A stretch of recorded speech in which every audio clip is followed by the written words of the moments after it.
Welcome back to our continuing conversation with Dr. Randy Bartlett of the City of Bridges High School, where we continue to explore his concept of providing an overall holistic education.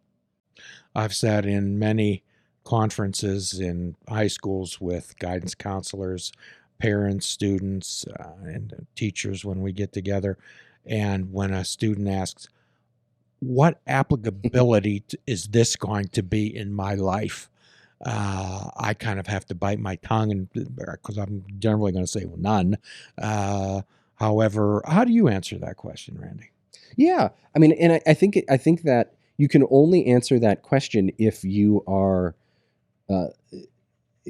creating a learning space that answers that question, so that the things that you are doing have a direct tie to their application. And that doesn't mean, our students learn math and they learn how to read well and they learn how to write well and they learn a lot of history and a lot of science. But it's all in the context of application. What is the use that this will have in your life? And there's some things that don't matter. So, specific dates in history are a great example.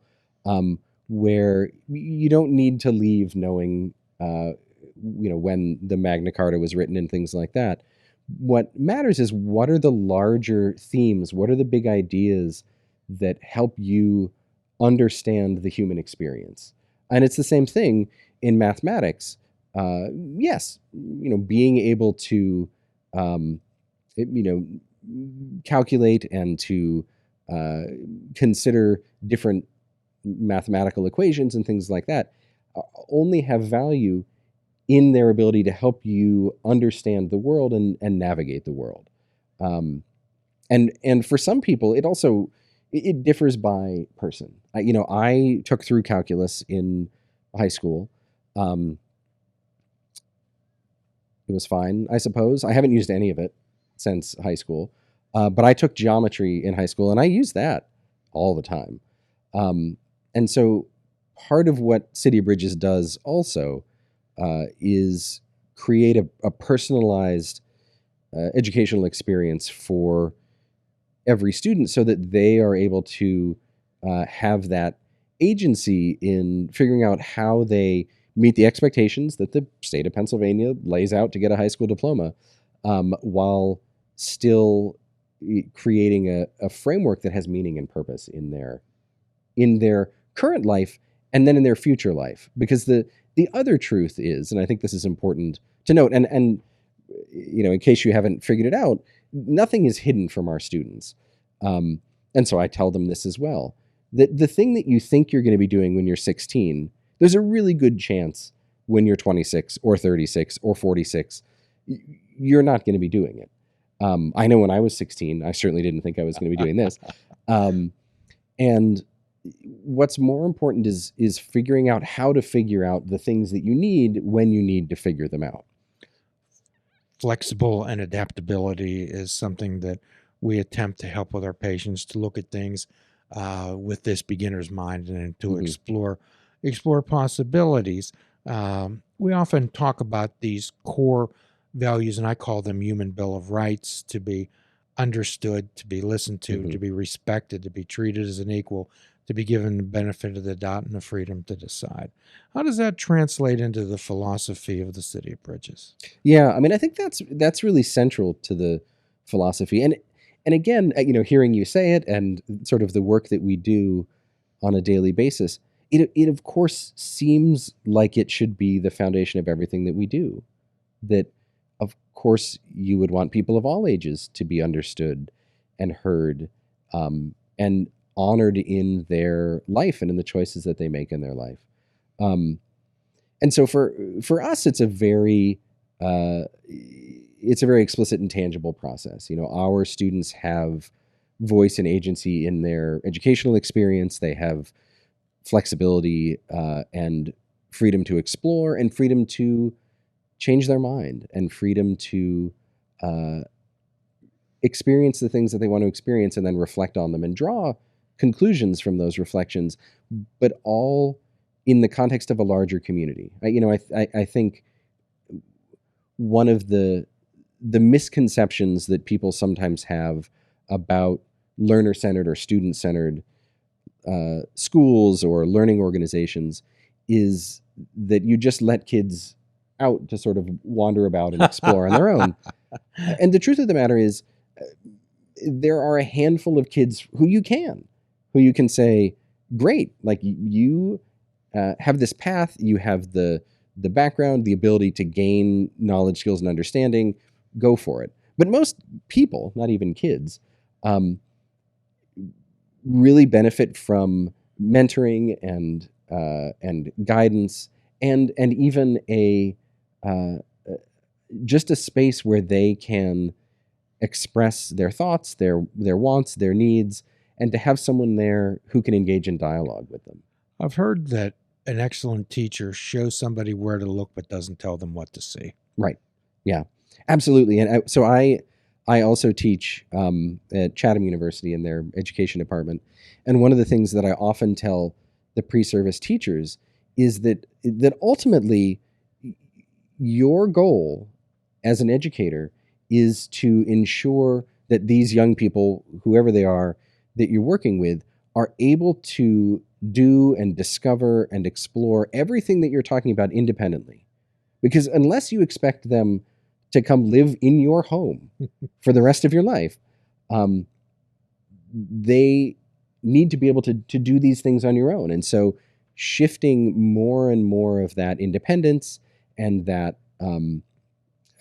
sort of that framework and even the sort of cognitive lift onto the students through facilitated learning experiences instead of that old sage on the stage model, or as Freire talks about the banking model of education, that doesn't prepare people to live lives with agency. And again, it's one of those things that if you give young people no agency and no voice, how do you then expect them to live lives with agency and voice? If they have no agency and voice, they have no investment in it. Right. Yeah. And so that sort of intentional framing and a culture and a community that lives and breathes that every day is a really key part of it. And it's also an intangible. I think that's one of the challenges that any organization has, because people will ask about, how do you replicate a model like this? And there are plenty of tangible. I mean, as you mentioned, we have a lot of stuff on our website, and there's plenty of tangible things that you can do. But there also is an intangibility that comes from a set of values and a set of beliefs that you can't just write on paper. You actually have to believe and then live every day. You have to live it. Yes. So that's a wonderful conception, and getting it out of an intention and out into actual practice, and finding the like-minded people who have that type of mission statement in their own lives. How was that accomplished? Yeah. So that's an interesting process, because there are a couple of different there are a couple of different groups of people. And so from educators who are collaborating with us or who are working with us either as full or part-time staff members, or as I think I mentioned before, but if not, we also have people who come in, practitioners. There's not a formula. In fact, and this was true even before I worked at City of Bridges, the best way to discover what it is that somebody believes and what they value is to talk with them and to be in dialogue with them. There aren't employment questionnaires or metrics that you can come up with. It's let's sit down and break bread together. Let's have a meal together and really talk about who you are and why you want to be a part of this community. And so that, in terms of partners and in terms of folks who work with us and teach with us, and then the students, it's interesting. We have reached a point now. So when any student wants to join City of Bridges, the process is always the same. We say to them, come spend a day with us. That's it. Just come spend a day with us. Not an hour, not 15 minutes. Just be there when the day opens, be there for the whole day, be there when the day closes. And when that happens, then they can see the community that's already there, and they can feel what it feels like to be there, and they can experience what learning looks like in that context. And nearly all of them are like, hey, can I start on Monday after that experience? But it, again, is one of those, it's one of those things that is on paper, it sounds good. It sounds good to a teenager to say, oh, I have voice and agency. And it sounds good to a parent to say, oh, the whole child of my child would be honored. But plenty of things look good on paper. And and if we really believe that human relationships are at the core of learning and growth, then you have to experience them to do that. Well, yes, and it sounds like, much like the 12-step world, your public relations policy is based on attraction, not promotion. Right. Oh, it absolutely is. And I mean, our PR and our marketing is entirely community based. We have some social media and things like that. Mostly, we post on Instagram, and it's our own kids and families who, leave cute comments and things like that. But almost all of our enrollment is driven by community word of mouth. It is driven by a teen who says to another friend of theirs who's just having an awful time at school, hey, let me tell you about my school. Or it comes from parents who are we had parents who, one parent was at a soccer game with a younger sibling, and another parent was at a soccer game with a younger sibling. And the one said to the other, where's your kid going to school? And then they told them about City of Bridges. We exist and we thrive best when people are able to tell the stories about what we do from their own lived experience. As the field of dreams, if you build it, they will come. Yeah. So how did you handle the skeptics, Randy? They tell you, oh my gosh, you're going to fall on your face. How you going to put gas in your car? Yeah. Yeah, and it's interesting. I mean, there certainly were skeptics, but part of it, and again, this is not a criticism against, a 22-year-old starting a school, but part of the way that I was able to, and the other sort of founding folks were able to address the skeptics, is that we had a lot of experience, and we had a lot of ways to explain and to share and to show what it was that we were doing in the context of the things that we had already done. I had worked in schools for more than 20 years before starting City of Bridges, and to be able to address questions and criticism and skepticism with tangible examples made a big difference. And also, there was a lot of passion and a lot of heart. And I guarantee you there are still skeptics, and there's also a degree to which it doesn't matter. I know every day when students show up, they are loving high school, and they are learning, and they're happy to be there. When school, so we responded to the COVID-19 pandemic by doing school outdoors last year, and that's what got my attention to your school.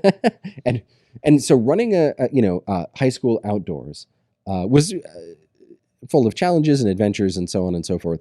But the school year came to an end. We were still outside in June of last year. And a bunch of the students said, can we just keep coming to school? Could you repeat that? Yeah. So the school year ended, and a bunch of students said, can we just keep coming to school? We'll have school breaks. We'll have school vacations. And they'll say, can we still come to school? And I'll say, no, I need a vacation at least. So to have young people who are excited about school, who love their school experience, who are learning incredible things, doing incredible things, creating incredible things, to have parents who are saying, this school experience has, turned everything around for my child. The skeptics can say whatever they want because what is happening on the ground every day and in the lives of the community members shows me that we're doing the right thing. Well, there's a quote in the 12-step book in the appendix to the spiritual experience that shows most spiritual experiences of the educational variety. There's a quote by Herbert Spencer, who was a contemporary of Charles Darwin, and to paraphrase it, it says there's a principle which will hold a person in everlasting ignorance, and that principle is contempt prior to investigation. Yeah, I think that really hits the nail on the head. And I understand it is a challenge to accept experiences that are different from your own. I mean, my own educational experience was nothing like City of Bridges. I got a fine education in high school and went on to college and so on and so forth. But I also recognize that my high school experience could have been different. But that's a challenge for people. We tend to frame for our children or for children that aren't ours, our idea of their experience based upon the framework of our own. And I recognize that it is a challenge to see something different.